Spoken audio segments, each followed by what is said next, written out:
Hello students, welcome to One Solution YouTube channel, and I'm your science teacher Kaushik Pratim Sharma. So today we will learn a new lesson, and the lesson is very interesting, and the lesson is included in the physics part of your class 10 science book, and then chapter number 10.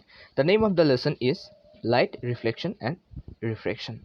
অসমীয়াত কোৱা হয় light পোহৰ, reflection মানে হৈছে প্ৰতিফলন and refraction মানে হৈছে প্ৰতিসৰণ. মই জাষ্ট টাৰ্মবিলাকৰ যোনটো আছামিজ নেম সেই নামবিলাক কৈ দিছোঁ, ইমান প্ৰয়োজন নাই, জাষ্ট জানিলে তোমালোকৰ বুজাত সুবিধা হ'ব.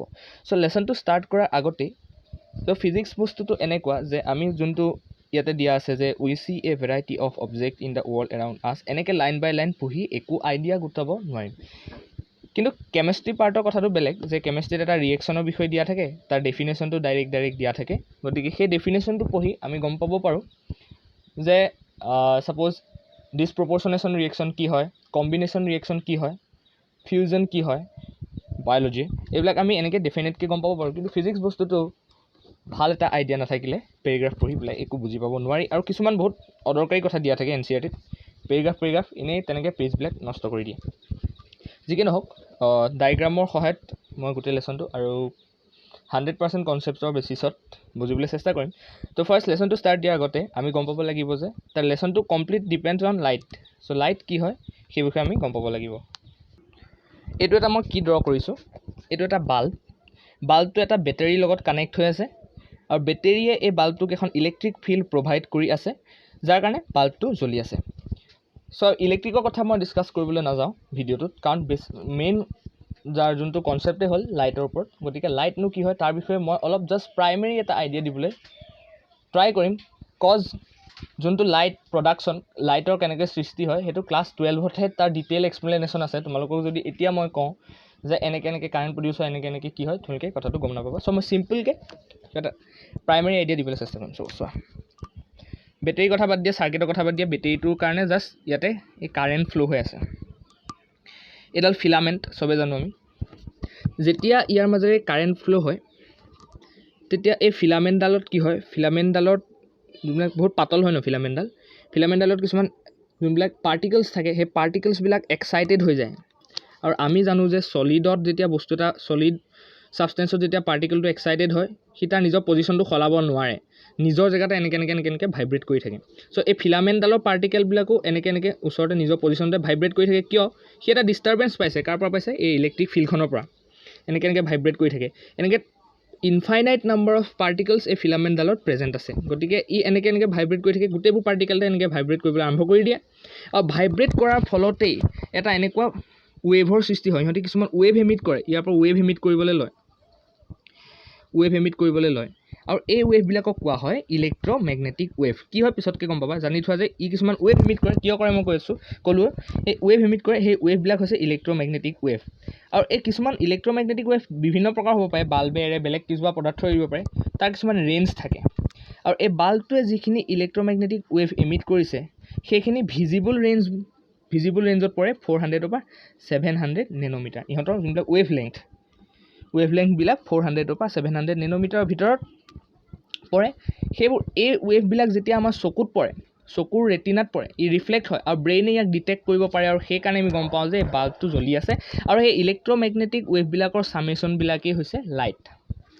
এতিয়া ছানে যে পোহৰ দিয়ে, ছানৰ পৰাও infinite number of electromagnetic wave ওলায়, যাক আমি লাইট বুলি কওঁ. এইটো হৈছে basic primary idea of light.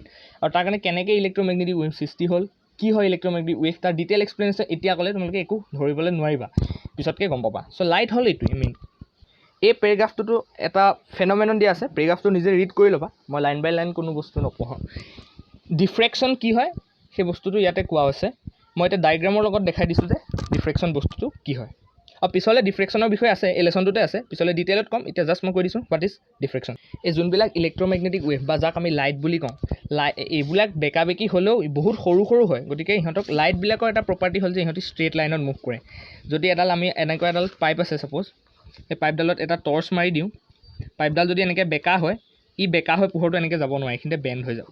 এইটো লাইটৰ প্ৰপাৰ্টি যে light always travels in a straight line. Okay, কিন্তু যেতিয়া এটা বহুত সৰু পাৰ্টিকল তা এইবোৰ লাইট গৈ আছে ইফালে লাইট ইলেক্ট্ৰমেগনেটিক ৱেভ গৈ আছে ডেট ইজ লাইট গৈ আছে বহুত বেছি সৰু পাৰ্টিকল এটা কেতিয়াবা আমি যদি ৰাখি দিওঁ লাইটৰ ৱেভত ই কি কৰে ইয়াৰ মাজেদি এনেকৈ বেকা হয় মানে পাৰ্টিকলটো কি এভইড কৰি পেলাই আকৌ চিধা হৈ গুচি যায় এই যোনটো ফেন'মেনন এই যোনখিনিতে লাইট ৱেভটো বেণ্ড হৈ গ'ল এই ফেন'মেননটোকে কোৱা হয় ডিফ্ৰেকশ্যন অফ লাইট অসমীয়াত কোৱা হয় অপৱৰ্তন পোহৰৰ অপৱৰ্তন বুলি কোৱা হয় সেই পেৰাগ্ৰাফটো পঢ়ি ল'বা পিছলৈ মই ৰিফ্লেকশ্যনৰ বিষয়ে ক'ম এতিয়া পঢ়িম আমি ৰিফ্লেকশ্যন আৰু লজ অফ ৰিফ্লেকশ্যন এই ভিডিঅ'টোত ডিটেইলত মই ডিছকাছ কৰিম ফাৰ্ষ্ট দিয়া আছে ৰিফ্লেকশ্যন অফ লাইট এতিয়া বুজিব লাগিব ৰিফ্লেকশ্যন মানে অসমীয়াত কোৱা হয় প্ৰতিফলন ৰিফ্লেকশ্যন মানে কি হয় এইখন এখন কনচিডাৰ কৰা হ'ল এখন ছাৰ্ফেচ বহুত স্মুথ ছাৰ্ফেচ ৰাফনেছটো নেগলিজিবল বুলি ধৰা হ'ল এইখন এখন মিৰৰ বুলি কনচিডাৰ কৰা হ'ল মিৰৰখন আগফালটো বহুত স্মুথ হয় আৰু ৰাফ এৰিয়াটো নেগলিজিবল হয় ছাপ'জ এডাল ৰে কনচিডাৰ কৰিছোঁ মই বুজিবলৈ সুবিধাৰ কাৰণে ছাপ'জ কোনো এটা চ'ৰ্চৰ পৰা suppose here is the sun এই ছানৰ পৰা ইলেক্ট্ৰমেগনেটিক ৱেভ আহি ইয়াতে পৰিছেহি মানে আমি ক'ম ইয়াকে ইনচিডেণ্ট হৈছে ইয়াতে লাইট ৰেটো ইনচিডেণ্ট হৈছে কেনেকৈ আহিছে ছানৰ পৰা আহিছে ক'ত পৰিছে মিৰৰত পৰিছে ইনচিডেণ্ট হৈছে ঠিক আছে ইনচিডেণ্ট হৈছে এই যোনডাল ইলেক্ট্ৰমেগনেটিক ৱেভডাল আহিছে বা লাইট ৰেডাল আহিছে এই ছাৰ্ফেচখনৰ লগত এই বেণ্ড হৈছে এইখিনিতে ই এটা এংগল মেক কৰিব ইয়াক কোৱা হয় এংগল অফ ইনচিডেঞ্চ অসমীয়াত কোৱা হয় আপতন কোণ বা ইংলিছত কোৱা হয় এংগল অফ ইনচিডেঞ্চ যিহেতু এই যোনখন স্মুথ ছাৰ্ফেচ এই ছাৰ্ফেচখনে এই লাইট ৰেটো এবজৰ্ভ কৰি নিজৰ গাত সোমাই ল'ব নোৱাৰে সি আকৌ কি কৰে এই লাইট ৰেটো ইয়াৰ মাজত পৰে লগালগ সি আকৌ উভতাই পেলাই পঠিয়াই দিয়ে এইডালক কোৱা হয় ইনচিডেণ্ট ৰে এইডালত কোৱা হয় ৰিফ্লেক্টেড ৰে মানে প্ৰতিফলিত ৰশ্মি এই ৰিফ্লেক্টেড ৰেডালেও এই মিৰৰৰ ছাৰ্ফেচখনৰ লগত এটা এংগল বনাইছে দেখিছানে এংগল অফ ইনচিডেঞ্চ ইয়াক আই ডি ইণ্ডিকেট কৰা হয় ইয়াক কোৱা হয় এংগল অফ ৰিফ্লেকশ্যন ইংলিছত কোৱা শ্বৰ্ট ফৰ্মত কোৱা হয় আৰ শ্বৰ্ট ফৰ্মত ইণ্ডিকেট কৰা হয় আৰ চ' ইয়াতে এডাল ইমাজিনাৰী লাইন আমি কনচিডাৰ কৰিম সেইডালক কোৱা হয় নৰ্মেল মানে লম্ব পাইছা নহয় এডাল লম্ব 90 ৰাইট এংগল ট্ৰাইংগলৰ ক্ষেত্ৰত পাইছা নহয় লম্ব বা পাৰ্পেণ্ডিকুলাৰ কাক কয় তোমালোকে চিনি পোৱা এই ফেন'মেননটোৱে ৰিফ্লেকশ্যন চ' কোনোবাই যদি সোধে যে what is the definition of reflection then we will say that when light ray comes from a source and incident on a surface and after incidenting on the surface it again reflected back to the same medium this phenomenon of light is known as reflection ঠিক আছে এটা reflection অসমীয়াত কোৱা হয় প্ৰতিফলন মিৰৰত যে আমাৰ চেহেৰাটো দেখা পাওঁ সেইকাৰণে দেখা পাওঁ এইবিলাক পিছতকৈ আছে স্ফেৰিকেল মিৰৰ বা প্লেন মিৰৰ পিছত ডিছকাছ কৰিম এই ৰিফ্লেকশ্যনৰ কিন্তু দুটা ধৰা বন্ধা ল বা সূত্ৰ আছে এই দুটা অবিহনে ৰিফ্লেকশ্যন টেক্স প্লেচ হ'ব নোৱাৰে তো first law the incident ray and the reflected ray and the perpendicular drawn between them or the normal drawn between them must lie on the same plane এই গোটেই তিনিডাল ৰশ্মি একেখন প্লেনতে থাকিব লাগিব একেখন সমতলতে বা একেখন ছাৰ্ফেচতে থাকিব লাগিব নহ'লে ৰিফ্লেকশ্যন হ'ব নোৱাৰে এণ্ড ছেকেণ্ড কেছটো angle of incidence is always equal to the angle of reflection এই দুটা হ'ল ৰিফ্লেকশ্যনৰ ল এইকেইটা যদি নহয় এইকেইটা যদি নাথাকে ৰিফ্লেকশ্যন টেক্স প্লেচ নহয় ঠিক আছে চ' আজিলৈ ভিডিঅ'টো ইমানতে থাকক নেক্সট ক্লাছত মই স্ফেৰিকেল মিৰৰ্ছ ডিছকাছ কৰিম আৰু if you all the students like my video then please subscribe the channel and comment here that whether you have understood or not and share the video as much as possible thank you